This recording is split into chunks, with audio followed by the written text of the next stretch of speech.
It is Review of SmackDown. I am John Pollock, along with Mr. Wai Ting. That's right.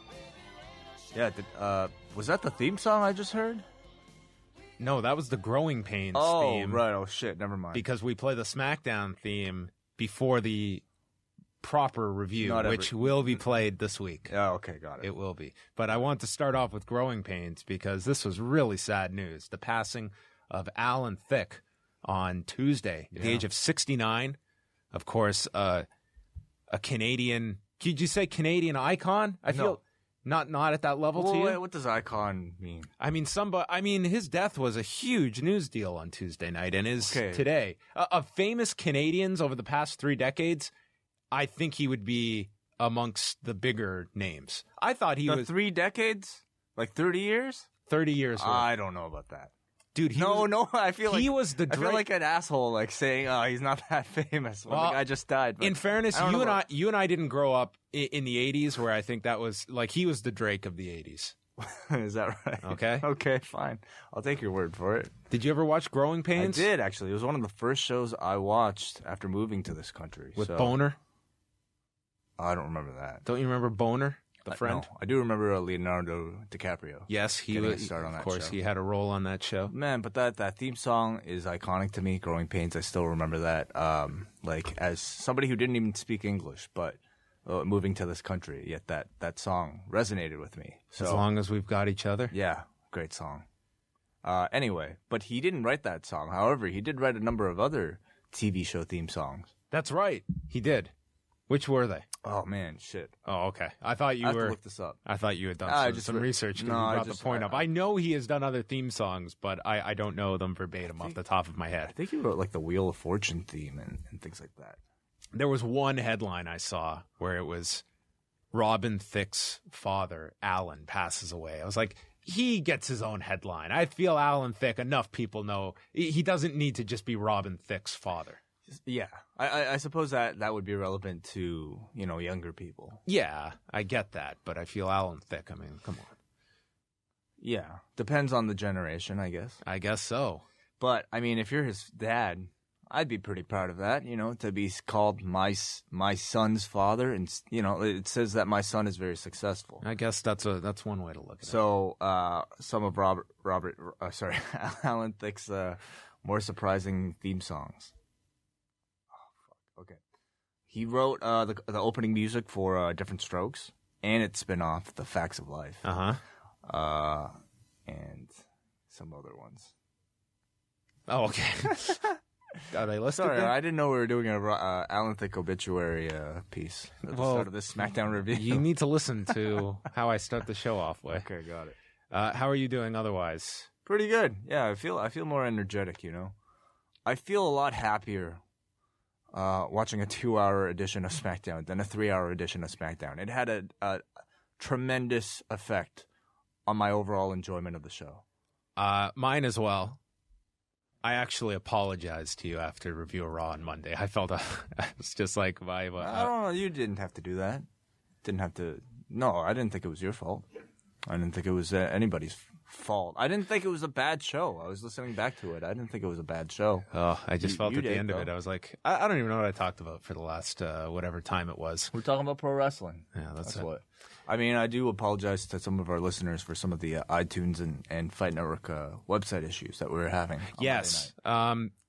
Did you hear any more about that? Because I wasn't really by the morning it seemed to have corrected itself because I checked and it was fine for me. Yeah. So by the morning it seemed okay, but I think immediately after the fact there was some intermittent, like the Fight Network website was down occasionally.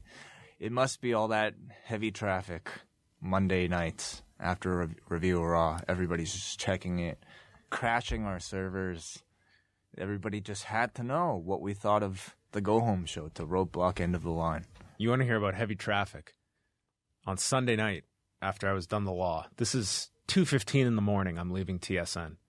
And it was, the snow was coming down heavily when we got there on Sunday night. So I'm dreading this drive home. That's like, all the roads are going to be a mess. Instead, they were largely fine. And I get onto the DVP, which is the highway that gets you from essentially North York, Scarborough area, downtown. Take it every day. Yes. Well, I'm just, for our listeners out there, for the Dan in Shanghai's, for the Chris in Melbourne's, I'm explaining the DVP. And it's 2 a.m. You usually just sail home. I'm home in no time. And we just come to an abrupt halt at Lawrence with all the salt trucks out. Yep. And they always do them. They're lined up together. Like this is Batman or something, and they're invading the city or something. Like a flying V. Yeah, exactly. Like a flying V, only there was no flying involved. Instead, it was just inching forward from Lawrence all the way to the Gardner. It took me over an hour to get home. Because all the cars were just backed up. Everyone was just going, like just inching along. Well, but the thing is, I wonder how long it would have taken you had there been no trucks and you would have had to driven through that terrible snow. No, I would have slid right down the highway. I would have been there in seconds. Probably would have flown, careened right off. Yeah. Anyway, it was a long night. That's too bad. And Sunday, I'm exhausted. I get home and then I have to edit the show and get it posted, and then go to work the next day. Maybe that contributed to your assessment of a Monday show. I'm usually when we come in Monday nights, I'm usually just dead. I feel really bad. Really bad for John on Monday nights. Yeah, Sarge, our one of the key components to putting together a review of Raw. I was telling him this. He's like, "Oh yeah, when you come in Mondays, I mean, no offense, but no, John doesn't want to seem miserable. Talk to anybody. He's just like I just want to start. I get in because there's times like we need 20 minutes to like set up the cameras and stuff, and I just we've been trying to be better with that. No, this isn't a fault of anyone's. I'm just stating we don't have the most miraculous setup. I think we can state that it's pretty. It's a bit of a crapshoot of what we're dealing with. Definitely. But is there anything you'd like to change about your schedule? Because I think people, a lot of people realize how busy you are, but in particular on Monday nights, that kind of Sunday to Monday stretch is when maybe you're the busiest of the week. Yeah, isn't it? I definitely. Because you have to do the law. You have to prepare for the law all day Sunday. You do the law all the way until 2 a.m. You got to, upload the show, do all that shit. Then you got to drive back to get to work, at 10 o'clock on Monday morning? Now I come in later. Okay, well, whatever. But you still. So I made that adjustment. So you do a bunch of stuff, and then you got to go back home to watch 3 hours of Raw and then do the show until something like 2 a.m. on a Monday night. So. Is there anything you need to cut back? I am looking at the end of every year. Everyone always looks at what I want to do next year. I gotta do more. I'm doing the opposite. I'm looking at the new year. It's like my goal is to do less. Yeah, that's the goal. I think that's very healthy too. Yeah. You need to kind of trim the fat of what you don't need to do. That said, on Tuesday night, I ended up watching 205 Live. As did I. Oh, you did? I did. And it was 45 minutes. Dude, I'll tell you the difference. When I had the choice to watch it or not watch it, I'm more likely to watch it. Well, let's do this. Let's make no promises. Never expect a 205 Live review on this show. And if it is, it literally is. It's not literally. It's figuratively gravy. 100%. 100%. You won't get it every week. I see. I was able to actually enjoy both show or 205 this week because it's not something I had to do. Mm-hmm. It's something I had the freedom to do it. I didn't have to sit down, focus, and take notes and do all that bullshit. I could just watch. I'd open up a bag of Miss Vicky's, and I just oh wow, you just went to town, didn't you? Oh yeah, I had the cheddar and sour cream and onion. My favorite. It's a catch-22 because to me, I don't think I could do Raw every week if we didn't do this show and I didn't take notes. I don't think I could just sit there on my own with nothing to do. I can't do that with pretty much any wrestler. Well, I wouldn't watch all 3 hours. I'll tell you that. I'd probably check back for the main event. Really, I'm not kidding. I've said this before. I really feel for most weeks I would probably go to YouTube afterwards. All the relevant segments are there. You can probably blast through it in 30 minutes and be totally up to date on everything. Yeah. So, that said, why don't we get into it? Okay. Before we do, just quickly, I do want to mention the Christmas contest because I forgot to mention that on Monday. Our annual Christmas show interestingly enough, is coming out on Christmas Day. And as always, we are doing a Christmas jingle contest. So you can submit your jingles, whatever length. You have another week to do so. Send it, post it, YouTube, whatever streaming service you would like, and then just post a link to it at lawradio.proboards.com. The thread is stickied there. We're going to have a number of guests on the Christmas show, and for the best jingles, we are giving away prizes. And what sort of prizes? The ones you're probably kicking with your new boots you just bought. Oh, I think I feel a bunch of DVDs. Yeah, so like you can hear this sound. Those are all full of DVDs. I almost kicked away. You will get a DVD. And this year... Oh, you're promising more than one prize. I am, because I have so much... There's some years away we don't get a whole ton of prizes. Yeah. This is not one of them. I've got so much crap in this room that I want to get rid of. Yeah. And of course, even beyond the DVDs, how about just the adulation of the... We're going to play your jingle regardless. The Law universe on Christmas. So that's always fun. I always enjoy these contests. Mm-hmm. Millions of listeners crashing Fight Network servers at 2 a.m. on Monday nights will get a chance to hear your song. Yes, which this show will come out Christmas Day, which this year is a Sunday, and there is not going to be an edition of The Law that night. So you will still have this show, though, on Christmas Day to fill that void in your life. And the final thing, Japanese Audio Wrestling is up with their annual year-end awards, and they are joined by Michelle Jean Kane, a female voice, in the Law universe. Who's that? She runs a site and covers a ton of the independent scene in Japan. So it's a really great mix where Chris and WH, I mean, they focus a lot on New Japan and Noah and Dragon Gate. And Michelle goes to all of these different shows. And so you got a really great snapshot of all the stuff going around in Japan. So I highly recommend that show. Nice. I always enjoy the show. And it's not just because it's on our site. Are there any announcements about Japanese Audio Wrestling? Well, WH or did they mention it on their show? They have mentioned it on the show. Yeah, did they mention it? Like, should people listen to this one for further explanation, or should you explain it here? Well, they have explained it already on the show. The WH is going to be leaving the show. What? After this is not new, You should definitely listen to this show, as I always do. Yes, WH will be finishing up after the Tokyo Dome review, I believe. Oh, my God. But is the show continuing? The show is continuing through Chris Charlton. Updates to come. But anyway. I knew this. Let's get into SmackDown. As if they don't have too much on their plate, the Kings of Combat Sports podcast, John and Wade. They'll talk about the things they did that day. They'll analyze the work of Vince and Triple H. Review of SmackDown. Review of SmackDown. Review of SmackDown. Review of SmackDown. Review of SmackDown. Review of SmackDown. Review of SmackDown. SmackDown on Tuesday night from Washington, D.C.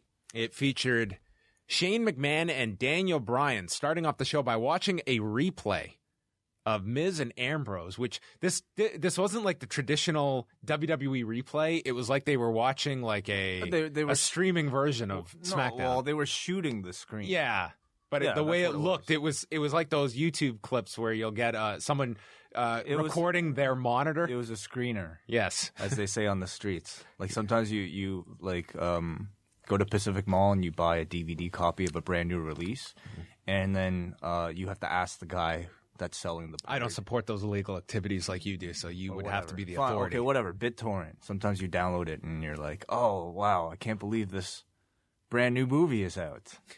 And then you download it only to be disappointed that it's not in high quality HD.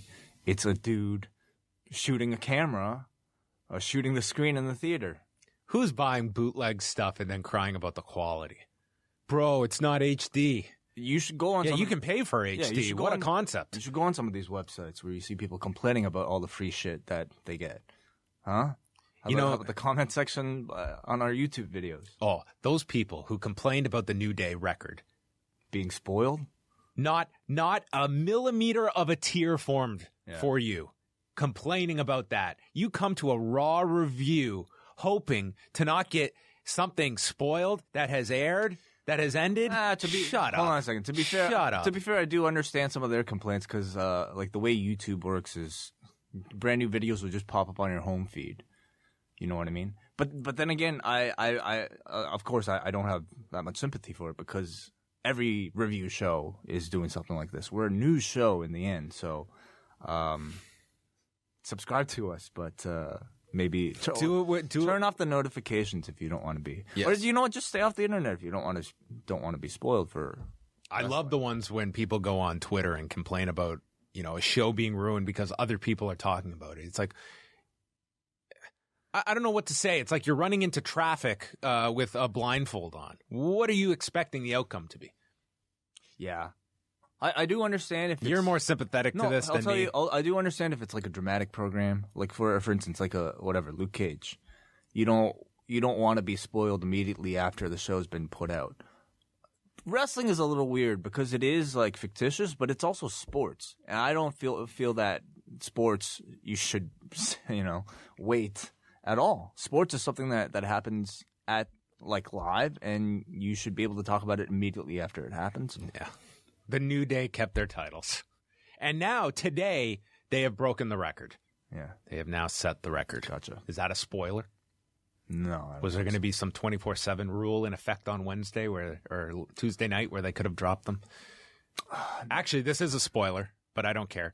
On Tribute to the Troops tonight, they did a 4-way tag match, which was won by Sheamus and Cesaro. So they will face the New Day Sunday at Roadblock. So that is the tag title match for Sunday.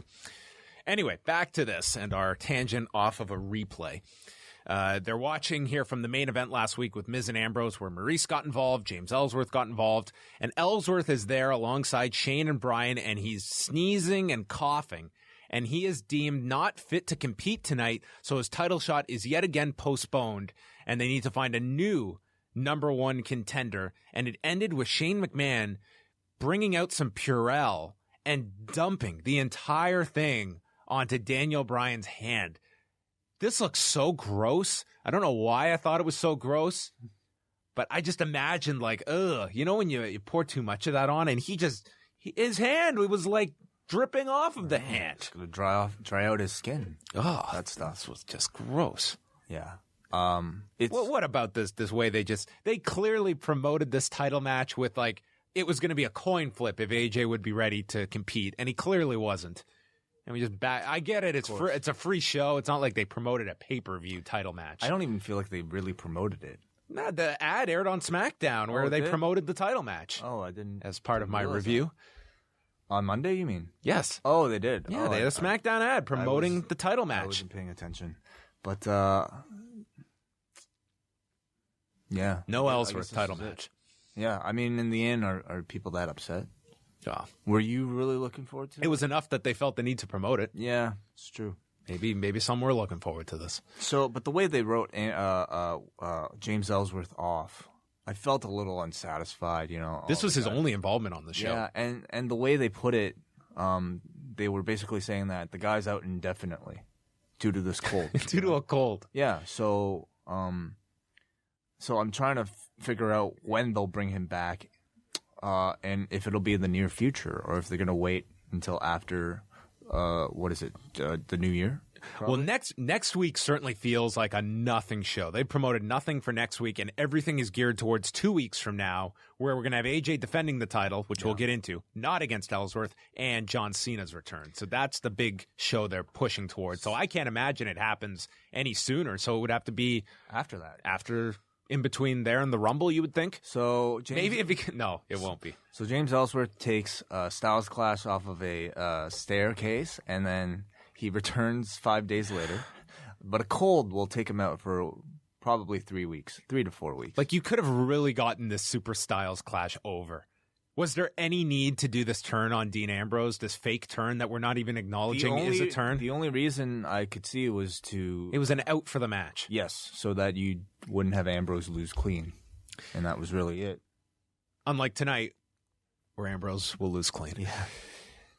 So The Miz starts the show with Miz TV, and he did like the setup where it's like, welcome to the most must-see TV, and he waited, and it was just silence. Like, the fans were not going to yell this at all in Washington. And brings out AJ Styles as his guest. Styles says that Ellsworth has come down with chinfluenza. AJ really needs to get a hold of me. I could help him. This is not bad. Come on. It was okay. He says the match will definitely happen, and he laughs at eventually having to face Ellsworth. We got some hair jokes here about AJ's soccer mom hair. And he brings up beating John Cena, beating Dean Ambrose, and then they argue over whose title is more prestigious. And Miz brings up the fact that AJ has never beaten Ellsworth, and he's above AJ's level. But before they get into it, Dean Ambrose comes out, followed by Dolph Ziggler, and Ziggler tells The Miz to go hide behind Maurice's and AJ's skirts. And then Miz responds to Ziggler's insults by raking him in the eye and hitting the skull-crushing finale. And Ziggler was dead. And then Ambrose hit a dirty deeds to Miz. He stared down Styles on the floor, then hit the dirty deeds to Ziggler. The Wyatt's music, or the lights go out with the Wyatt signature, and then Luke Harper appears in the ring with a discus clothesline to Ambrose and points at Styles in the aisle. So that was our opening segment, clearly teasing what would be announced in the next segment, where Shane and Bryan are backstage. Styles walks in. He says he wants protection from all these guys going after him, and Bryan makes a condom joke, and they announce a fatal four-way elimination match with Ambrose, Miz, Ziggler, and Harper. And that will happen later tonight. The winner getting a title shot against AJ Styles December 27th in Chicago on the final SmackDown of 2016. And Styles calls it a stupid idea. I thought it was a pretty good opening segment. I think AJ and Miz together are funny heels. I mean, they're no Jericho and Owens, but I don't think their chemistry is bad at all. I find them quite entertaining, just being there, making fun of the baby faces. So I was watching this with my dad, and then my favorite. So like Luke Harper just appears, and so he was confused about, where did this guy with a beard come from? And I had the unenviable task of trying to explain the teleportation of the Wyatts. Yeah, to him, and I just said they're magicians. Is basically best I could explain it in Cantonese. Did he accept that? Cantonese. Yeah, I guess he had to. I mean, I don't know what he's... The day you decide to start a wrestling review podcast with your dad, I'm out of a job. I can't compete. That would be the most entertaining thing I think ever. it would be more frustrating than having to watch a 3-hour show every single... Have you gone back to Total Divas yet? No, I haven't. After saying I would watch it last week, I did not. Yeah, I haven't really had the desire. I've also been getting my fix for like reality TV from this show on Netflix called Terrace House. It's a Japanese reality show where boys and girls live in a house together. And is it subtitled? Yeah. Okay. Yeah, it's my favorite show. So I've been watching that instead of Total Divas. What's the concept? What are they there to do? It's essentially like I guess it's a bit of a dating show. Where so at any given time, only 3 guys and 3 girls can live in the house together. It sounds terrible. Trust me. Like when I heard the concept, there's no way I was going to watch it. Everybody I've talked about the show with has said this sounds terrible. I'll never watch it.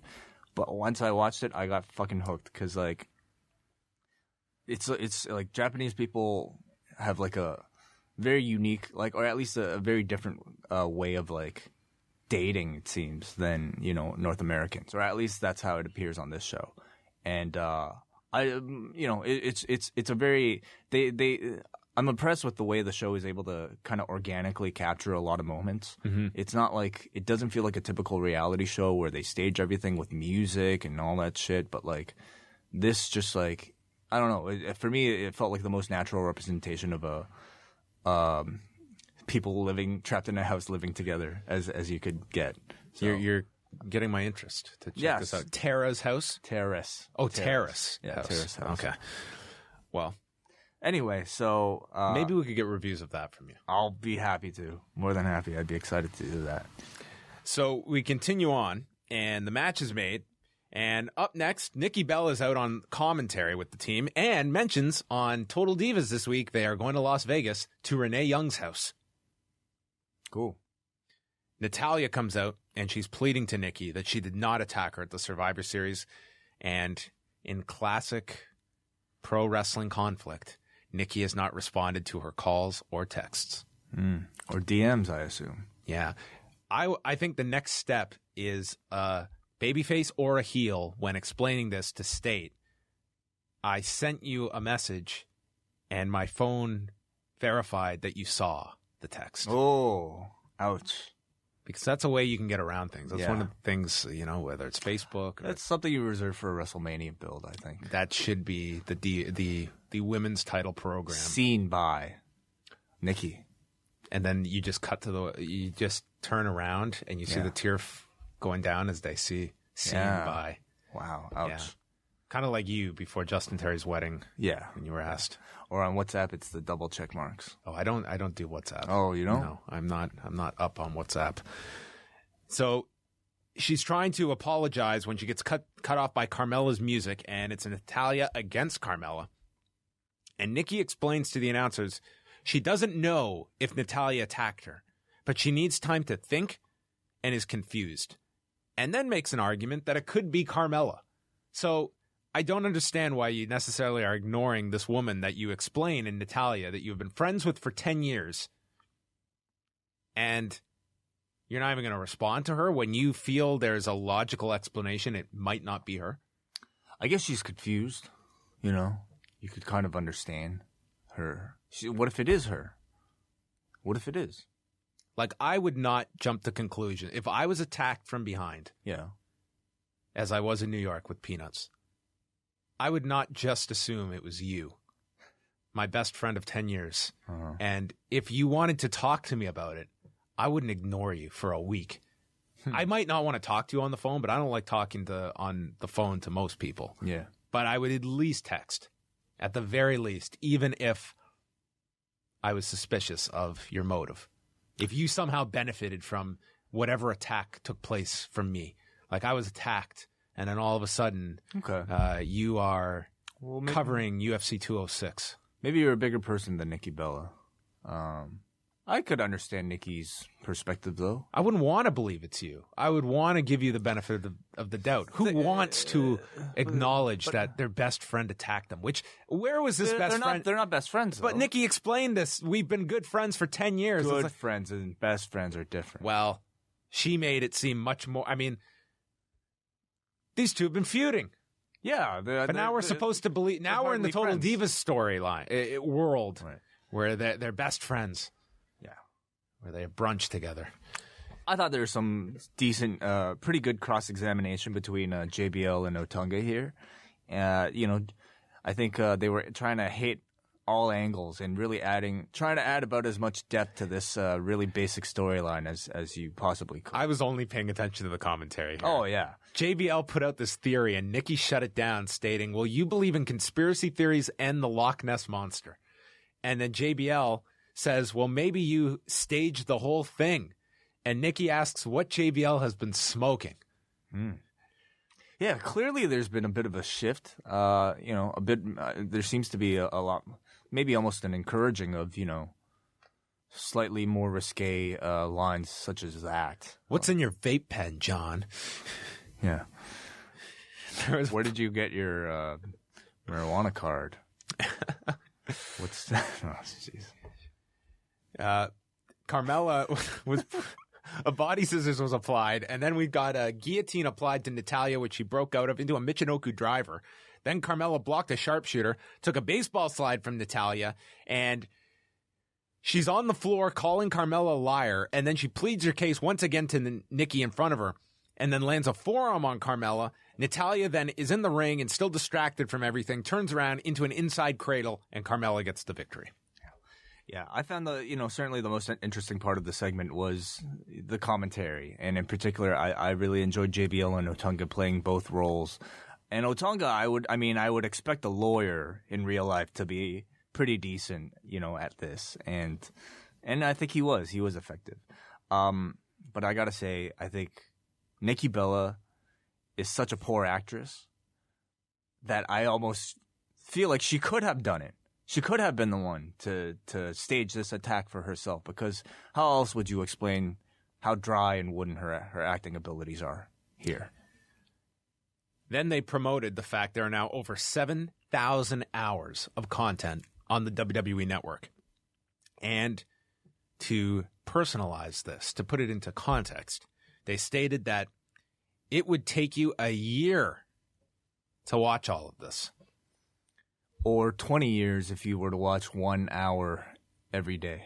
Yes. So that's quite the contrast. It's quite a terrible way to spend a life. Like, you couldn't sleep. I don't even know why they would encourage this as an option. Watching all of this in a year, that would require no sleep.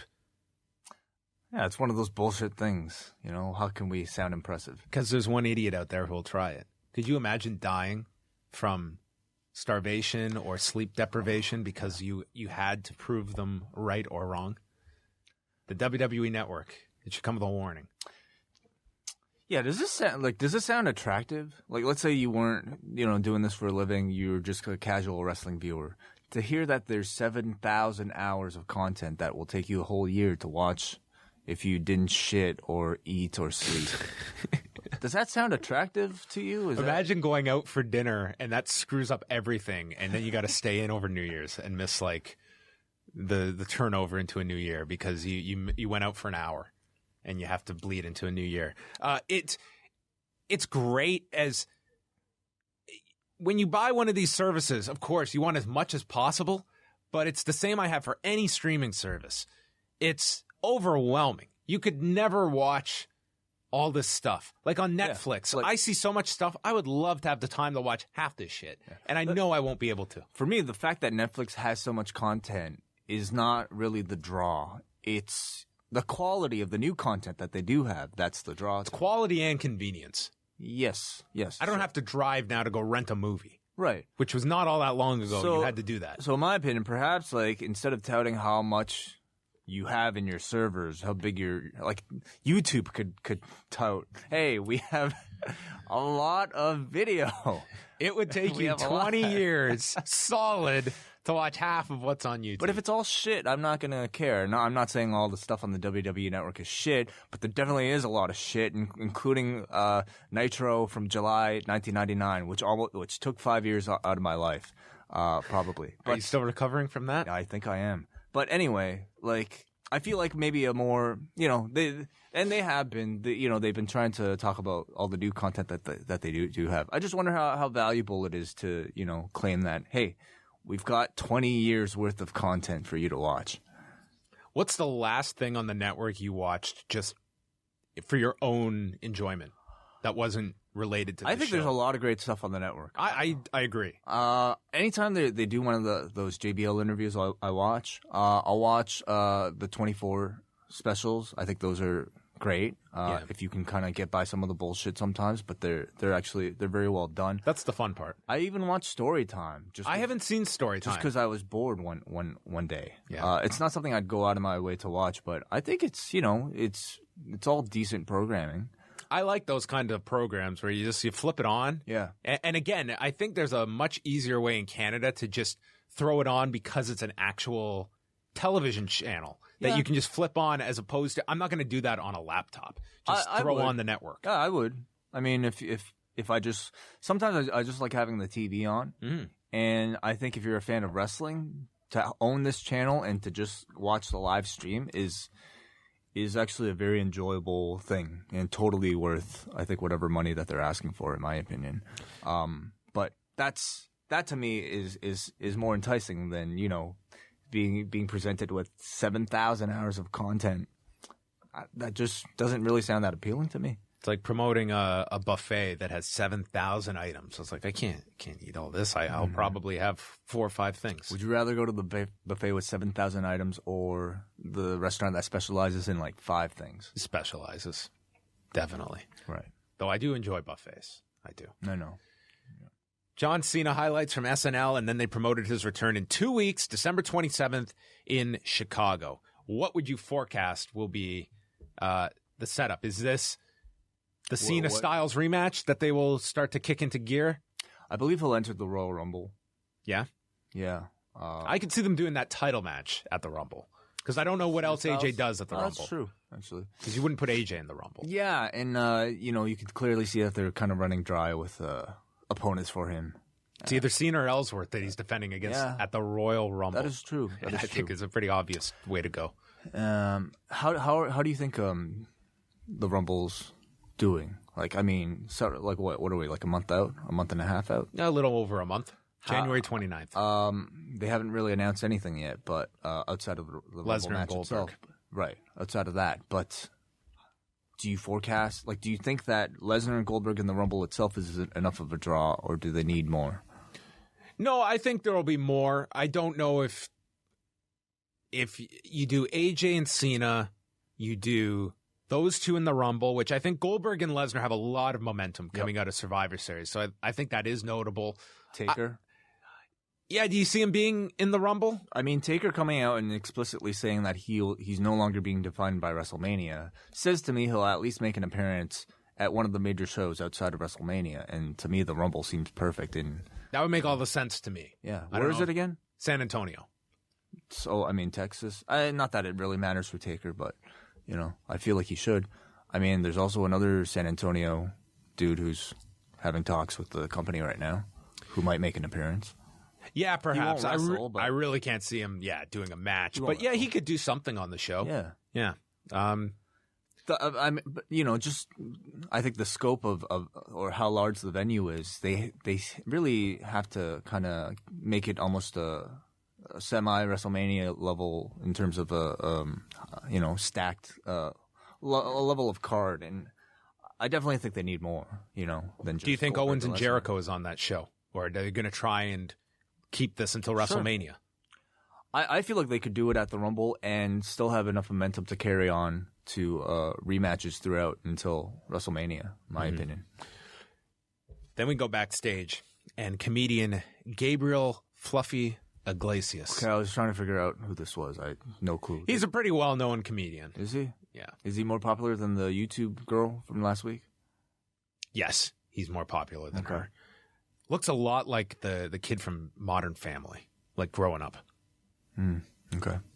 I don't even know who that is. Okay. He walks into Apollo Crews and starts flexing and jokes to Apollo that he thought he was looking in the mirror. He's going to be on Tribute to the Troops tomorrow, which is being taped Tuesday night in Washington. Maurice walks in with Miz and tells them, quiet on the set. They are too loud. And his shirt is also too loud. To which Iglesias replies, what planet did you get that outfit from? Is it Uranus, Miz? And Miz asks if he's 12, which was the first time myself and the Miz were on the exact same wavelength. And he goes to call him a fluffy piece of shit as Apollo shushes him before he can swear. Right, yeah. So this was enough to confirm that, yet again, I will not be watching Tribute to the Troops this year. Nor do we even have the option in Canada. I don't think it's being carried here in Canada. Right. Yeah. I guess this is sort of one of the downsides of their seeming willingness to try to be more edgy again these days. Was this edgy? I suppose. This was about as smooth a corner as I could have possibly imagined. Oh, he almost said the S word. Oh, my God. Yeah, I think this is trying a little too hard. Do you remember when Dennis Miller, when they were doing the guest host deal every week, and Dennis Miller came one year to host the Slammy Awards? No. And later he did an interview stating how Vince McMahon was giving him tips on his jokes and what comedy to do. And Dennis Miller just found this like, this was adorable. Here's Vince McMahon telling me how to do comedy. You know what I mean? Yeah. Like, I don't listen. I'm not familiar with Gabriel Iglesias and his comedy style. Yeah. But I would imagine it's not Uranus jokes. I would hope not. This is a terrible. Like, this guy does pretty well. He's pretty well known. Maybe it's the Uranus jokes that's his audience. This was just, and what a return to SmackDown television for Apollo Crews. Yeah. Jesus. Yeah. Up next was the tag title #1 contenders battle royal featuring American Alpha, the Usos, Heath Slater and Rhino, Breezango, the Ascension, the Vaudevillains, and the Hype Bros. And unlike other tag team battle royals, both members had to be eliminated in this battle royal. Mojo eliminated Gotch in 3 seconds. Yeah, so basically the remaining member's team gets the title shot. Yes. They note that the Wyatt family is utilizing the Freebird rule, so any two of the three can defend the titles, much like the New Day. Gable had an armbar in the ropes to Victor and then was like going for a triangle and was able to flip Victor over. This to me was the most creative elimination of the entire Battle Royal. And then got immediately knocked out by Connor, dumping out Gable. Slater ran at Fandango, missed him, and ended up knocking his partner Rhino off the apron to continue the problems between them, as Rhino was pissed. Jordan then pressed English in the air from the edge of the apron, eliminating the Vaudevillains. Then Fandango and Slater were on the edge of the apron, and Slater swept Fandango's leg out from under him, and he took a bump on the apron to the floor. Then Fandango knocked out Mojo. Jordan hit running spears into the corners, getting the crowd going, hit an overhead belly-to-belly to Ryder, and then Connor lifted Jordan and Breeze off the turnbuckle with a jumping dropkick to send Jordan out, and the crowd was very disappointed that American Alpha was gone. Slater fought back against Connor and Breeze. Connor then lifted Slater up, ran him to the ropes, and dumped him to the floor, leaving Ryder with Breeze and Connor. And then Breeze goes to toss Connor out. He gets stopped. He ends up on the edge of the apron. Ryder hits a missile drop kick. Breeze still hangs on the apron. Then Connor misses Ryder, sending Breeze out. Connor then lifts up Ryder, who turns it into a Hurricane Rana, sending Connor to the floor. The Hype Bros get the win. And in the replay, JBL says how the Fashion Police were blocked in this match, just like Morrow on Twitter, who JBL apparently blocked last week. Mm-hmm. But the bigger news here was Zack Ryder ended up messing up his left knee. And you could see him on the apron in tons of pain. And then the scariest sight ever was an out-of-control Mojo Rawley sprinting to the ring to go hug this guy whose knee is just a mess. And I think Zach was immediately telling him, ease up, hype man, ease up. And yeah, apparently he's going for an MRI on Wednesday to see the extent of the knee injury. But unfortunate here for Zack Ryder, who may be out for at least some time. Yeah, that's very bad timing. Another title match they're going to have to delay. Mm-hmm. Well, I thought the match was good. I thought the finish was well executed, and I liked how the match gave a lot of shine to people who don't usually get it, like a Tyler Breeze or a Connor. Does he still go by Connor O'Brien? No, he's just Connor. He's just Connor. Okay. They also managed to progress the breakup of Slater and Rhino a little bit. I was a little disappointed that they didn't show a clip from Talking Smack from last week. You're right. Yeah, nothing. They really didn't bring that up at all. That was a major, event that took place. Of course, in the relationship between these two. But so that at least is getting a bit of progression. I think maybe the Hype Bros not being in the match is sort of a bit of a blessing, because to put the Hype Bros against Orton and Bray Wyatt, you're not really building any interest, and you're not really fooling anybody about what the outcome could possibly be. So maybe I understand they just kind of want to get through another month with Orton and the Wyatts probably, but I don't know. I feel like they can kind of build up better opponents than the Hype Bros, who I think are still largely seen as a bit of a kind of a joke tag team. But what do you see for the future of the division? Because outside of like Alpha and the Usos, who are the other legitimate contenders? That's it. I mean, there's a lot of teams on this show, but a lot of them are your Vaudevillains, the Ascension. They're just like these joke teams, the Fashion Police that are just kind of, they're not to be taken seriously. Yeah, especially against a threat that's seemingly as great as Bray Wyatt and Randy Orton. Yeah, it's really tough when you have a strong heel duo with those titles. I think it helps elevate the titles, but you just don't have a whole lot of challengers for them as a result of this. They did the American Alpha match just recently on TV. The Usos, that doesn't fit. I think the Usos are great. Unless they turn. The Usos? Yeah. Which I'd hate to see. They're so refreshed as heels. They are, but I'd say on Talking Smack they came across as babyface. Yeah, they did. Alexa Bliss, first there was a Baron Corbin vignette, his only appearance on the show. And then Alexa Bliss comes out with, fresh off her appearance at the New Day party, Deonna Purrazzo, who's in the ring.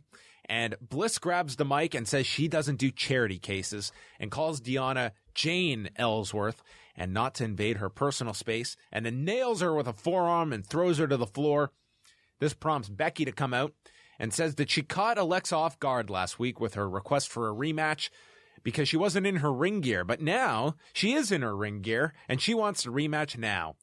Bliss says she can have her rematch, but not tonight. And then Shane McMahon comes out. He says the rematch will happen, and it's going to happen next. So Alexa Bliss took on Becky Lynch for the women's title. Lynch applied a crucifix for a 2 count and then got nailed with a forearm as JBL once again informed Morrow he is blocked forever. I almost sneezed. Yeah, I know. You were there I was hoping you'd save me. Becky goes for the disarmer, and then Bliss is at the rope. Becky then comes off the steps into a forearm on the floor, which looked like it connected very solidly. Bliss then runs to the opposite end of the ring and starts holding her left knee in pain upon landing on the floor. She's limping around as the referee counts, and Alexa gets counted out in 4.5 minutes. And then Becky attacks her, brings her back to the ring, stomps her in the corner, attacks her with strikes as Bliss retreats to the floor and leaves with the title. Yeah, I thought these two did well here in the short time they were given. It wasn't an amazing match, but I definitely see improvement in Alexa, and I think her promo is great. I think she's fantastic. So between worked and real injuries, is every pending title match on hold? AJ's really hurt. Yeah. Alexa is fake hurt, Wow. and Zack Ryder is really hurt. You're right. Wow. Yeah, I guess so. What a bad string of luck. Both worked and legitimate. Yeah, interim titles. Interim titles. That's what they need. Yeah, they do. They need a headliner. They plugged Shooter coming up on the USA Network with Randy Orton appearing. And then the main event, Miz, Dean Ambrose, Dolph Ziggler, and Luke Harper in a fatal 4-way match with AJ Styles on commentary. Harper immediately attacked Ambrose and Ziggler as Miz is watching on. Harper hit a suicide dive, and the beginning portion of this matchway was all Luke Harper. He was in control. They gave Luke Harper a lot in this match, Yeah, I thought. He played the monster, and I think he's really in need of something like this, and he delivered. I think this main event mix is in need of a fresh body, and Luke Harper is a perfect guy to put in there. Mm-hmm. He's someone new. He can have really fun matches with a lot of these guys. Yep. He's, I think, him being injected into this instead of Bray or Randy was great. Yes. There was a backbreaker by Harper, and then Ambrose is in, kicks him in the gut for the dirty deeds, and then Ziggler hits a super kick, Harper with a lariat, and then Ambrose with a slingshot clothesline as everyone goes down. Miz snuck in for a cover, can't get it. Then there is an inside cradle by Dean Ambrose to eliminate the Miz. It's everyone has to be eliminated in this match. So Miz is out. Then there was a zigzag to Harper. Ambrose got off the top rope with an elbow drop to Ziggler. Got a 2 count from that. And then there's a big boot to Ambrose. Then another to Ziggler. Hits a spinning sidewalk slam. Only gets a 2 on Ambrose. And then a sit-out powerbomb on Ziggler for a 2 count. Harper then takes a super kick and a dirty deeds. And Dean Ambrose eliminates Harper, leaving it down to Ziggler and Ambrose. And Ziggler fires up on Ambrose. He gets run into the post, and then Ziggler runs to the top, hitting a face buster from the top. There's a double clothesline. Both go down. The Miz returns. Ambrose takes him out with a suicide dive, and then Ziggler hits him with a super kick, and Ambrose sends Ziggler into the post again.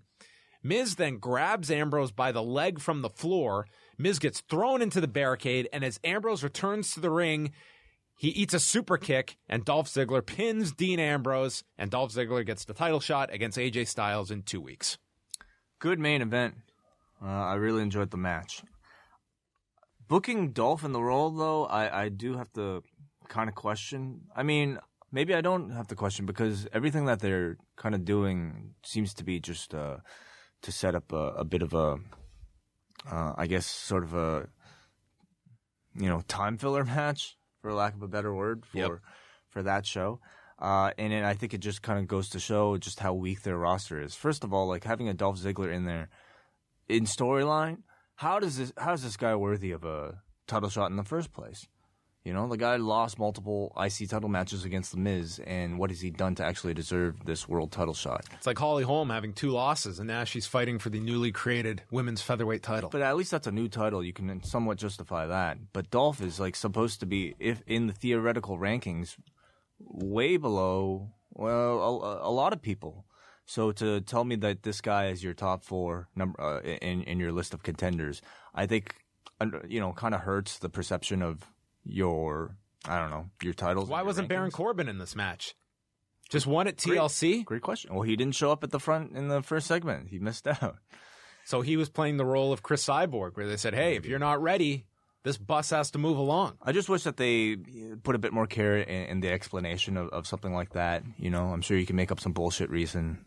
But again, Dolph winning this, I think he's a cold character, and I don't know if I can take another "this is my last chance to prove myself" promo from Dolph Ziggler. Hey, Jay, this is all I've got. Which is what I think we're going to get. And I'm going to dig down really deep.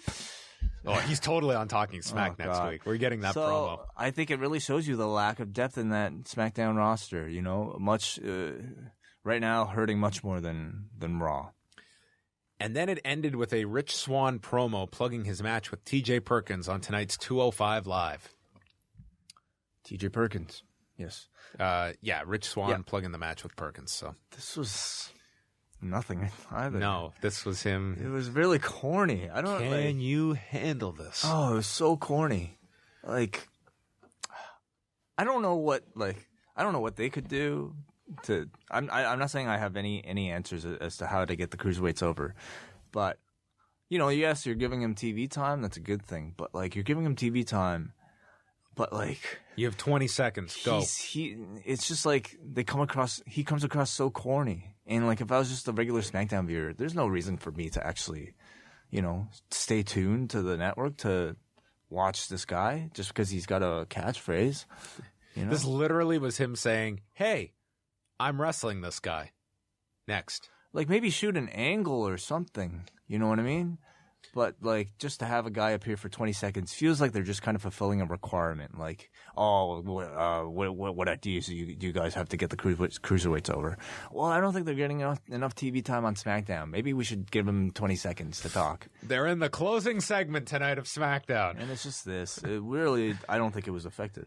So we go into 205 Live, which was interesting because... Should we do that instead of Talking Smack first? Oh, yeah. Let's do Talking Smack. We'll get back to 205 Live. Talking Smack kicked off with Daniel Bryan and Renee Young talking about the fist in the SmackDown opening, and Bryan bringing up the old SmackDown set, which had the giant fist, and said that SmackDown is really into fisting. Funny. Yeah, that was a good one. This guy just lives to fuck around with Renee. Oh, yeah. I think that fluffy comedian dude could take some comedy lessons. This was a funnier line than anything the professional comedian had on the show. Yeah. And Renee mentions that the old SmackDown fist is in the WWE warehouse. Mm-hmm. How much room that must take up? It's a big warehouse. I believe she shot a video on the network taking you through that tour, or at least on .com or something. Yeah. Somebody did, yeah. AJ is their first guest. And Bryan asks why everyone makes fun of James Ellsworth's chin. He says that's bullying, and we're an anti-bullying company. I don't know. I just love this guy. Oh, yeah. Clearly, I just love it because it's Daniel Bryan. He's pointing out holes in the company's I just love it. Rationale. Yeah. AJ brings up Bryan making that condom joke earlier about going to the pharmacy for protection, and Bryan said, "I meant for Ellsworth's cold. I wasn't meaning a condom." And AJ explains he's never faced Luke Harper. He doesn't know a lot about him. Bryan thought that Harper looked incredible tonight. Styles says he's going to beat Ziggler. And Styles just signs off, says they have a boring show. And Bryan says, well, we're only as good as our guests. These two are a little too competitive, I thought. It felt like in the end they were arguing so much that I don't think they achieved a whole lot. In fact, I didn't enjoy this. It kind of made your champion just look dumb, and to just kind of dismiss the guy like that. So I wasn't a big fan of this portion. I think there's an argument at times that we always talk about the over-scripting, but I think one of the keys is at least having those bullet points. Yeah. Give them the freedom to work within that framework. This might have been an example of not enough structure. It sounds like we're putting you on here to talk about the Ziggler match in 2 weeks. Yeah. And they had nowhere to go here. This just felt like, okay, we're going 5 minutes and then we'll sign off. There was nothing of substance in this. Yeah, I felt Bryan was maybe a little too strong here. not willing to kind of give up a bit to a guy who is your champion. Something that I think we see all the time in Stephanie, but I felt Bryan was kind of guilty of here. Then the Usos showed up, and they're asked why they haven't been on TV in a while. And Jay puts his left ankle on the desk, and he's got an ankle injury he's dealing with. And they bring up the fact that Zack Ryder also getting injured tonight, and therefore they should be the new number one contenders. And they're asking Bryan for the shot, and says that the Hype Bros don't have a shot against the Wyatt family anyway. All the tag teams are a joke in the division, and Jay's going to be healthy by next week anyway. All true. That's the claim, right? Yeah. Do we know that he'll be ready? I mean, they're claiming that they'll be wrestling next As we've seen with AJ Styles, they are very optimistic about the recuperative abilities of their talent. Well, do you think they were supposed to say this? Like, why else would they have the Usos on Talking Smack? Other than to build to Well, they didn't make the match. A return. It was more Bryan saying, well, you can't just demand a match. They essentially... Bryan said, you need to beat some guys before you get a title shot. But the Usos basically said that they'll be returning next week. Jimmy also said that he's Sean and Jay is Marty. Mm-hmm. And then made other comparisons. He's Michael Jackson to his Tito, Mario to Luigi. I didn't understand this at all. That's not a compliment. Well, he's saying your partner. He's saying he's better than his brother. That's not really part of the Usos act, is it? Like, I'm better than you? No, it's just some teasing. These guys are two brothers. Like, what a dick thing to say to your brother. They're just teasing, though. Jay had no comeback here. It's just very strange. And he kept going back to this. They're just teasing. I think in the end, like, they were just trying to convey some personality. And they definitely had, especially Jimmy. Jimmy kind of carried this. Jay just like kind of sat around with his ankle. Jay was fine too. Like, I don't need both to be, kind of the big personalities. You need a John Pollock and then you need a Wai Ting to just sit back and react. You know what I mean? I'm not going to insult you. Sounded very egotistical, but if you hurt your ankle. Nah, but I thought they were great. And in fact, they were so good that I felt like this was essentially a babyface appearance for these two. Well, as we learned, though, after Rhino and Heath Slater, what happens on this show doesn't necessarily mean anything. Yeah, so I'm questioning why the Usos were on at all. If the guy's not necessarily ready to appear next week, like what was meant to be achieved with this appearance? Yeah, they definitely came across as very likable. I mean, they have great personalities. Yeah. I mean, I don't think they'd be awful as baby faces, but you just turn them. And I really have enjoyed the heel act from these two. Thing is, as baby faces, they never got a chance to speak. They're just guys who came out doing the Samoan dance with face paint. Right. Now that they've had a rebranding and they look more modern, they look more like themselves, they look more like believable people. I can buy that they can talk. They can talk and have a personality like this. So maybe you can retain the look, but slowly reveal more of their personality on TV. Bryan admits he's very bad at texting. He tried to dance with Jimmy, and Renee just laughed at them. And then Renee did what they described as the chicken wing dance and then made fun of her, which this doesn't read as entertaining as it was. It was. I like this. It was fun. It was a lot of fun. I just wrote down this. This was a lot of fun, this segment. So this was good. They go over the different events that Renee and Bryan had done during the day for the tribute to the troops, including mentioning that Jason Jordan got tasered, and a video of this is up. Yeah, it is. And I watched this, and he got tased. Yeah? Would you ever take a taser? No. Fuck no. I'd be really scared. Why would I do that? You know what would be the scariest would just be waiting for it to hit you. Yeah. Yeah, I'm sure the actual I think the actual tasing you could stomach, but it's telling them. It's like the Yeah. Why would anyone volunteer to get tased? I don't know. I could ask Jason Jordan that. Why would you volunteer to get tased? That's not fun. Yeah. Final guest was Alexa Bliss. She says her knee is sore, but she's not seen the trainer yet. Calls herself a locker room leader now. And the best part of this was that she's in mid-sentence and just winces at her knee hurting. Yeah. And excuses herself to go get some ice. I thought she was very good here. And Bryan basically is not buying this injury as legit. And then the show just kind of ended abruptly. But the best part of that was, first of all, Alexa was really good here playing innocent, but, you can kind of read the subtext of her probably being not completely genuine. But then they're playing a clip of the match, and Bryan's pointing out how you're kicking with your bad leg, which is probably... And she's talking about running on adrenaline. Yeah, it's great. But, like, I mean, maybe it's more indicative of, poor psychology and poor wrestling ability. But it worked totally here in this context. I would say for the heel, this is good psychology that you're showing. It's a bullshit injury. Yes. I really enjoy Alexa Bliss. I think she is one of that class of NXT talent that got brought up. I mean, definitely. She's not the top one, but she is. I think she is so significantly better than she was in NXT. Oh, yeah. She's really grown as a personality. Yes. She seems to have really found her comfort. She's found a role that she's really good at. And I'd say, like, she's exhibiting a lot of improvisational ability that I'd say a lot of the main roster doesn't have. Sure. So she's doing great. And now we go to 205 Live. 205 taped the night before. 3 weeks in, we're already taped.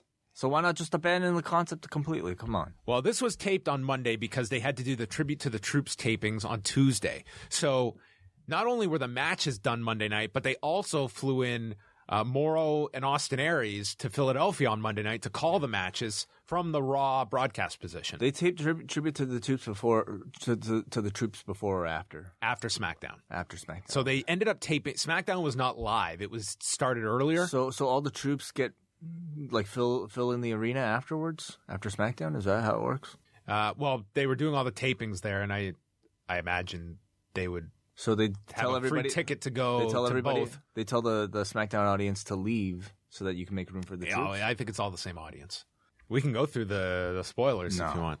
No interest. So this was interesting. I was assuming they were just going to give you the illusion that this was live. They didn't, because as soon as it started, the key came up saying Philadelphia. They didn't even try to mislead you that it was in the same arena as SmackDown. Maybe they were live in Philadelphia. Live to tape. Maybe they were live at that moment in Philadelphia. One thing I can say, like we talked about the fact maybe if they taped this before, you'd get a livelier crowd. You didn't. This was overall not a great crowd in Washington overall, even for SmackDown. But, I mean, the fact is, a lot of these cruiserweights are not over. Yep. And I think that's the underlying issue. Yeah. That you're not going to get super crowd engagement. And I don't know I don't think it helps to have to follow SmackDown, but I don't think it's all one encompassing answer of changing around the taping schedule.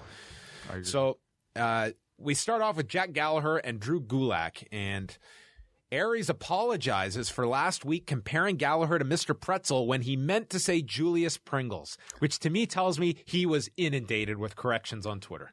Probably, yes. So, I mean, as Graves said, what great journalism to correct yourself.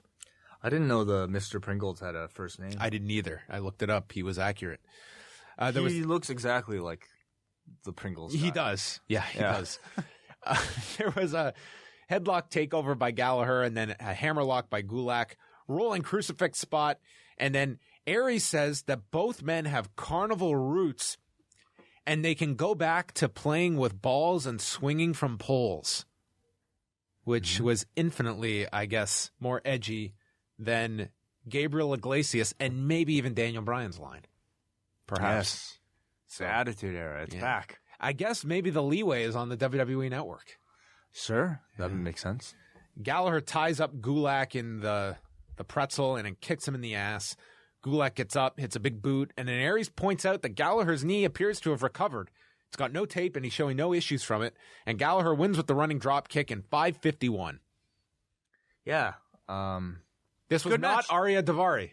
No, it was. No, it wasn't. No. And I thought it was a good match.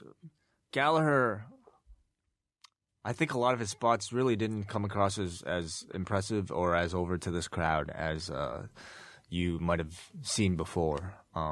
But I think his speaking ability is, maybe the thing that'll translate the best to this audience. And I think he definitely needs more of that. I was kind of into that. The pretzel spot, when we saw him do it at Smash, that crowd went nuts when you saw it on the CWC, the crowd went nuts for it at Full Sail. When the crowd doesn't react, it feels so lame. Yeah, I know. Like the guy being put in the pretzel looks like a complete idiot. Yeah. It to me is kind of more of a house show spot. I don't know if it really works. It's more of a smart mark spot. It's more of a spot like that you can. But then again, like the worm got over. People's elbows got over. So I think it's only a matter of time, you know? Like the first few times, I feel like most major audiences, when they watch it, they're just confused by it. But I feel like the more you promote it, because in fact, like, to me, it's a great spot that I think that they should have made a bigger deal out of. Like, him coming out for the run-in against Arya Daivari on Monday night. He could have come out and put him in the pretzel and left him there. And that would have been, I think, way more effective and way more memorable than just him coming out and kicking the guy, taking him out of the ring. You know what I mean? Maybe if he becomes less honorable, he'll start putting the guy in the pretzel on the floor. And he gets counted out. And then he's there for the whole next match, the whole next segment. All night long, Wouldn't that be the guy awesome? has to stay there. I mean, it does take a lot, you know, for a guy to accept that spot, I suppose. But once it's accepted, it just like the People's Elbow, just like the Worm, just like the Cobra, you know, like all these joke spots. Yeah. Once the audience buys it, I don't think it really hurts anybody.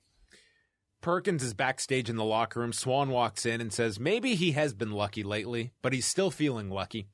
And Perkins says tonight and on Sunday, he's not being his friend, and it's going to be the TJP that eliminated Swan from the CWC, and next time, his super kick won't be an accident, and says luck always runs out. This show, I thought the best part of this was a clear change in the TJ Perkins character. Was there? To me, this and the video package that aired, there was more of an edge to this guy. The gamer shit was gone. Yeah. I noticed a difference in TJ Perkins. The gamer stuff is definitely gone. Yeah, Okay. That's gone and not missed by a soul. I didn't necessarily see that big of a shift in character, though. It's not like he's a heel. He's still a babyface, you know, up and coming. He's definitely more of a, like on 205 Live, he definitely receives a more serious presentation. You kind of hear more about, you know, his past and all that. But it's not like he turned heel or anything. No, but I just thought it was more like the video package. We can even go over it now.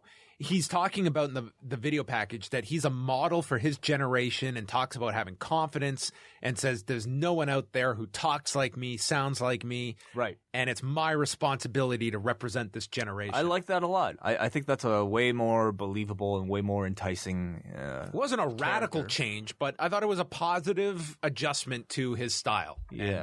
And, I've been very critical of this guy's personality since being put on the main roster. On the main roster, he's simply a guy who plays video games. He's kind of, he's like... He hit the reset button. But like, I think what, like, you know, in the 90s, all the characters had jobs. And this guy, TJ Perkins, would have fit right in as the nerd who plays video games. I stay home and play video games while my parents go out and work. But like, you know, when the Attitude Era came, everybody kind of had an underlying reason for why they were doing such a thing. And maybe TJ Perkins needs to find, like, he's explaining the reason why he plays video games. And that's because he is representative of the new generation.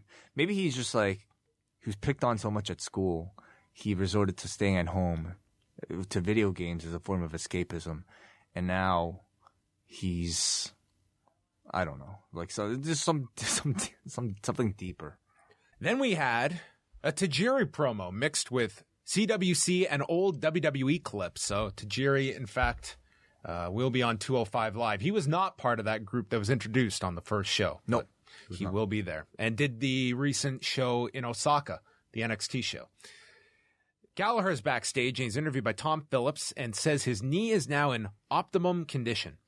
And Arya Daivari walks up to him and says he was bound to make it even between the two after Daivari's savagery when he attacked the knee last week. He offers his hand, believing that they are now even. Daivari says he was embarrassed and they are not even. Yeah. This will continue, another match. It's the program. I understand that. I think actually Daivari has been pretty impressive. I've actually quite enjoyed him. And I think the more speaking time you can give to somebody like a Jack Gallagher, the more over he'll get. Lince Dorado took on Mustafa Ali. We had an insert promo from Dorado where he said that fans think they've seen everything until now. He is leading the way on 205 Live. I like this guy a lot too. He's impressive too. You know, and I think you've seen, like, especially compared to. Sorry, go. I know you're about to go on. Did you talk about Lince Dorado's promo? That was Oh, what that I was talked it. about. Oh, I'm sorry. Sorry, you're impressed with Ali? I'm impressed with Ali. Okay, that's what I thought. Sorry, I Because got Dorado confused. really didn't stand out for me at all. No, Dorado, like... Speaking wise, he definitely feels like he's got a lot of shortcomings here in the short time that we even saw him speak. Ali, on the other hand, he says he won't be defined by your ignorance and preconceived notions, and he's booed based on his name. I'm with you. I like this guy.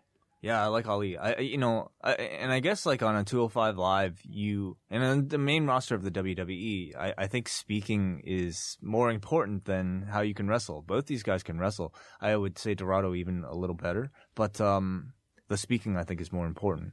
Yeah, they went out and they did quite a bit here in 3.5 minutes. Dorado came off the middle rope into a Hurricane Rana. Then there was a reverse splash in the corner. He missed Ali, gets taken down with an enziguri off the apron, and then Dorado drop kicks him in the back of the head. And then there's a Hurricane Rana off the ropes by Dorado for a 2 count. Then a handspring into a stunner, and follows that with a tilt-a-whirl head scissors by Dorado to Ali on the edge of the apron, which looked really impressive, and then hit an Asai moonsault. And they're both down on the floor. The count is going. Highlight of the fucking show was this fan who yelled, "This is how Rocky 2 ended." Oh. As they're in Philadelphia. Wow. Just howled at this line. And the double count out occurred. 3:36. Yeah. This is double count out. I love this. Yeah. Dorado offers his hand, and Ali nails him with a forearm, and then Dorado responds with a spinning heel kick. So, decent. They didn't have a whole lot of time. They tried to cram a lot into this. Decent match. Seems like they're building up to another rematch. I question how they're building to these rematches and the fact that they're doing so many rematches for feuds that are essentially comprised of unknowns. Like how are people? I don't know. Is anyone really going to care about the next match between these two? For a division that is so small, I feel it would really benefit them to just have some matches where they're showcases, where Lindsay Dorado beats a local guy that's brought in, or just someone even that does have some name value that's not part of the division, that you can just get some wins off of and then do the name versus name matches. But I guess they have so many guys that need airtime in that division. So how do you balance it? I think it's, and at the same time, it's quality of airtime over just the fact that, well, here's his face on television. Yeah, and at the same time, I understand they want to try to get everybody over at once, which I think is very tough. Yeah. TJ Perkins, first Alicia Fox is backstage and walks up to Noam Dar. So there's the follow-up from last week. Yes. Dar brings up the fact that he dedicated his win to her last week. Fox says, "Well, I already have a boyfriend." And Dar says, "I know. And I'll see you around, Alicia." Alicia also towered over this guy. Yeah. Which I think is great, which is, I think, very amusing. Yeah, it's like when Jessie Spano had to date someone shorter than her. Oh, right. It was Screech. No, I don't know if it was Screech. I can't remember. Okay. Too long ago. TJ Perkins feature that we went over, and then the main event. Rich Swann against TJ Perkins and Brian Kendrick's on commentary. The two are mirroring one another early on. Perkins lays in the ropes and Swann misses going to the apron, and then Perkins drop kicks him off the turnbuckle to the edge of the apron. Swann then misses a moonsault coming off the apron, landing on his feet on the floor, and ends up taking a corkscrew pescado, and Swann is favoring his left knee after the moonsault miss. Perkins then goes after the knee. Swann gets up, lands a head kick, and then a tiger bomb for a 2 count. And then he is lifted onto the shoulders of Perkins, blocks that, and then as he goes for the standing 450, his leg is injured and he can't deliver the 450, misses with a spinning wheel kick, and Perkins capitalizes, applying the knee bar onto the bad leg, and it's too much, and Swann has to tap out. This went 9.5 minutes, and I really like this match. I like the match a lot, too. Very simple story. It made a lot of sense, and the booking coming out of it was great, I mean, I think we complain about champions losing, but in this situation, I have no issue with it because it was to set up to the match. I think Perkins is somebody who needed a strong win in the week since losing the championship. And here, I totally bought it. Totally bought the finish. And it made me a little bit more interested in the match on Sunday.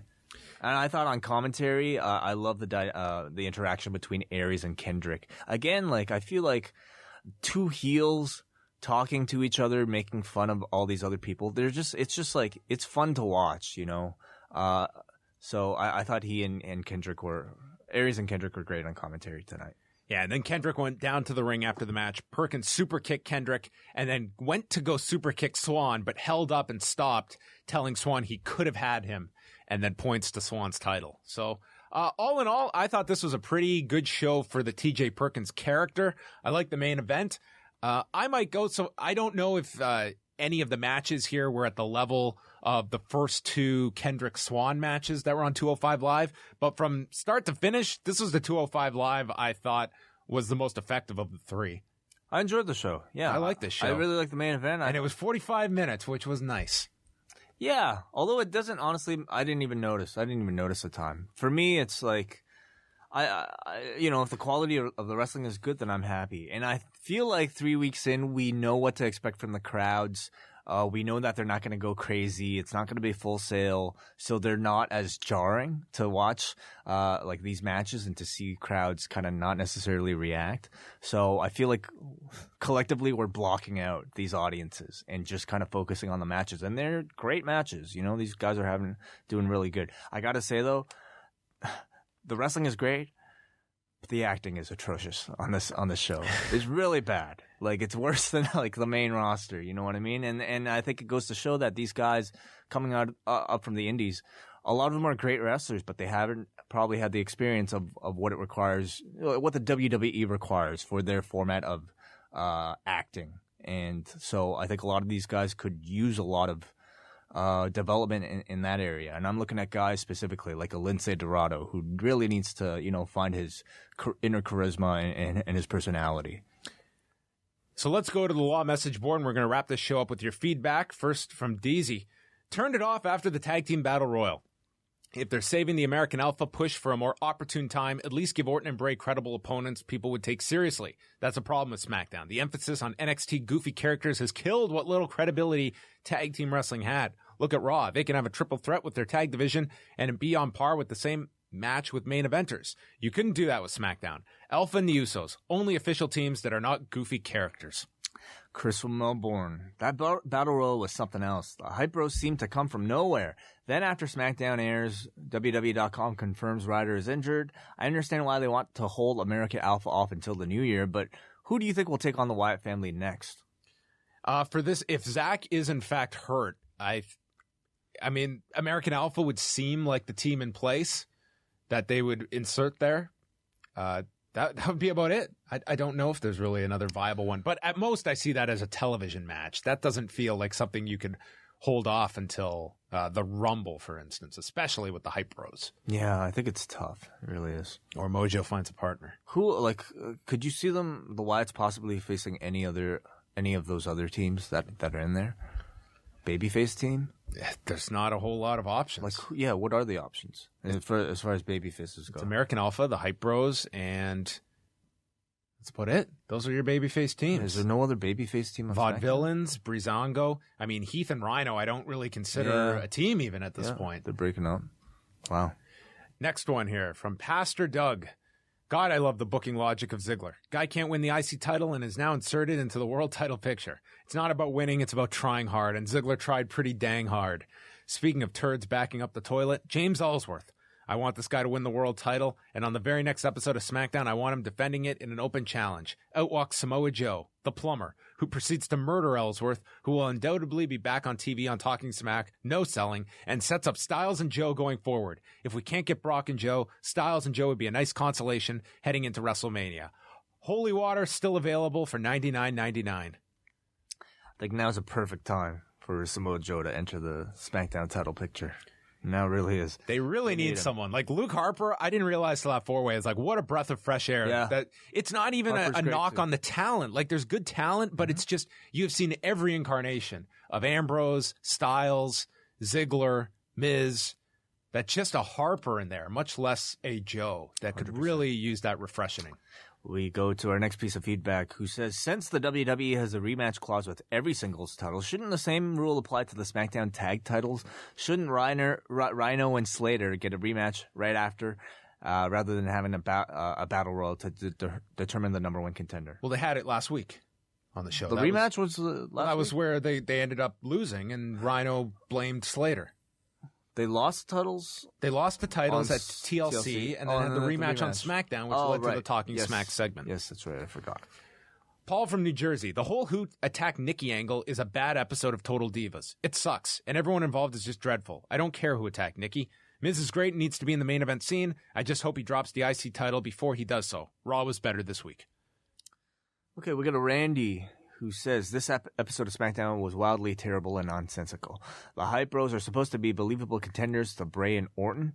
Harper leapfrogs Bray and Orton into the title picture.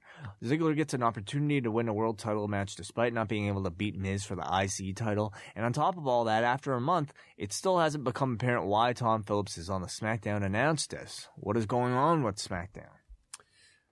Tom Phillips was there, but it's like he's got this seat, but then when Nikki's there, he's vanished. Yeah, he hides. Yeah, I don't know where he goes. Maybe he goes under the ring. Aditya from India. Seriously, what happened with Simon Gotch? Gets humiliated every week. So WWE Championship match, at least SmackDown Live of the year. Loser Ziggler and winner Styles will have a great TV match, no doubt, but how many times has the championship been defended on SmackDown Live? And look at Roman Reigns not even defending the U.S. title on Raw, except against Jericho a couple of weeks back. Miz and Styles would be great if that happens. And who does John Cena feud for the time being if Undertaker and AJ happens at the Rumble? Baron Corbin or Apollo Crews? Well, I believe AJ and Cena is the direction. I mean, you had Styles even in his promo bringing him up. That to me is the logical match for the Rumble, is Styles and Cena. What about Taker? I mean, there's been zero tease for that. Nothing. I just can't imagine it just comes out of nowhere and they do it. I mean, granted, it's, I guess, possible. I feel that could be a WrestleMania match. I feel Taker, I don't know. They've really done nothing after that promo where he came back for the 1 week. Finally, we got Alex who says, is there any chance they make Maurice end up being the one who attacked Nikki? That way, just when Nikki confronts her, Mickie James comes out to attack her and they set her up as a heel. So to make Maurice the one who attacked Nikki and then have Mickie come out and attack? Oh my gosh. I don't know. I don't know if I can handle recapping a Nikki versus Mickie feud. I'm really enjoying Becky-Alexa feud, mostly for Alexa's work on the mic. It may be too soon, but I would have Luke Harper win the #1 contendership and have Bray and Orton make him give it up to one of them, leading to Harper becoming a babyface. I also hope you guys give 205 Live another chance. We did. As last night's episode was great from the work of Jack Gallagher and Lindsay Dorado, who I didn't know spoke English. I do wish, though, they gave Drew Gulak something more than just saying he is from Philly and expecting that to get him over. All right. Well, thank you, everybody, for your feedback. That's going to wrap it up for us. Thank you for tuning in. We are going to be back Thursday. What's Next is coming up with Jason Agnew and Bartender Dave. And then we've got the MMA Report, which, speaking of Mickey, I will be joined by Mickey Gall, the man who beat CM Punk back in September and is fighting Super Sage Northcutt this Saturday on Fox. My main event of the weekend. And it's unfortunate because on Fox, they don't always air the entrances for the fighters, but Mickey is going to be coming down to, Oh, Mickey, You're So Fine, but a remix version. What? Yeah. Maybe a dubstep version. They better air this on Fox. Please, Fox, air the entrance for Mickey Gall. Why remix? Is that necessary? It's got to change. It's a classic. Gotta change things up. Always, I really enjoyed chatting with that guy. So you can catch that on the MMA Report, which will be out Thursday night, and then the Lost Sunday night, midnight Eastern, with a rundown of Roadblock, End of the Line, and get your Christmas jingles in, lawradio.proboards.com. For Wai Ting, I'm John Pollock, and we'll chat with you next time here at liveaudiowrestling.com. We know that the Cruiserweight division is the most vibrant, high-flying, exciting division in WWE, and what you just witnessed is exactly why.